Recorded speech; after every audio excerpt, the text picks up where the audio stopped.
নতুন একটি আমের রেসিপির সাথে আমি অনন্যা আছি আপনাদের সাথে। এই সিজনে যেটা একেবারেই না হলে চলে না। তো চলুন দেখে নেওয়া যাক। রোদে দেওয়ার ঝামেলা ছাড়াই খুব সহজেই তৈরি করে নেওয়া যায় আমের ঝুরি আচার। ভিডিওটি শেষ পর্যন্ত দেখতে থাকুন, আশা করি ভালো লাগবে। প্রথমে মাঝারি সাইজের 5-6টি আম ভালোভাবে ধুয়ে খোসা ছাড়িয়ে নিয়েছি। তারপর গ্রেটার দিয়ে ভালোভাবে গ্রেট করে নিয়েছি। আপনারা চাইলে কুচি কুচি করে কেটেও নিতে পারেন।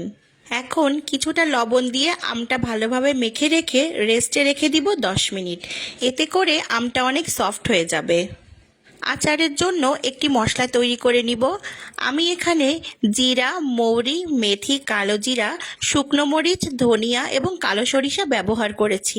আপনারা চাইলে সাদা সরিষাও ব্যবহার করতে পারেন। মশলাগুলো অল্প আঁচে একটু ভেজে নিয়েছি। এবার লবণ মেখে রাখা আমটা আমি একটা পরিষ্কার কাপড়ের উপরে নিয়ে নিব, আমের এই এক্সট্রা জলটা বের করার জন্য। আপনারা যে কোনো পরিষ্কার সুতি কাপড় ব্যবহার করতে পারেন। আমার হাতের কাছে এই কাপড়টাই ছিল, তাই আমি এটাই ব্যবহার করেছি। দেখুন, এভাবে রসটা ভালোভাবে চেপে চেপে বের করে নিব। দেখুন এখন আমটা কতটা ঝরঝরে হয়ে গেছে। মশলাটা আমি ভালোভাবে ব্লেন্ডারে ব্লেন্ড করে নিয়েছি।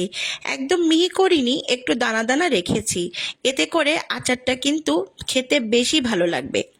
এরপর একে একে পরিমাণ মতো লবণ, চিনি, হলুদ, গুঁড়ামরিচ এবং যে মশলাটা বানিয়ে রেখেছি সেটা দিয়ে ভালোভাবে মিশিয়ে নেব। একটু সময় নিয়ে ভালোভাবে মেশাতে হবে। হাত দিয়ে মেখে নিলে খুব ভালো হয়, কিন্তু মরিচের গুঁড়া দেওয়ার কারণে আমি আসলে হাত দিয়ে মাখতে সাহস পাইনি।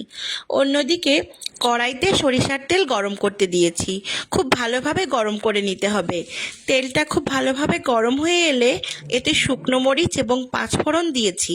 চুলা বন্ধ অবস্থায় মশলা মাখানো আমটা এবার তেলের ভিতরে দিয়ে দিব। একটু সময় নিয়ে ভালোভাবে মিশিয়ে নিতে হবে, যাতে মশলাটা তেলের সঙ্গে ভালোভাবে মিশে যায়। এরপর ঠান্ডা করে পরিষ্কার কাচের বয়ামে রাখতে পারেন।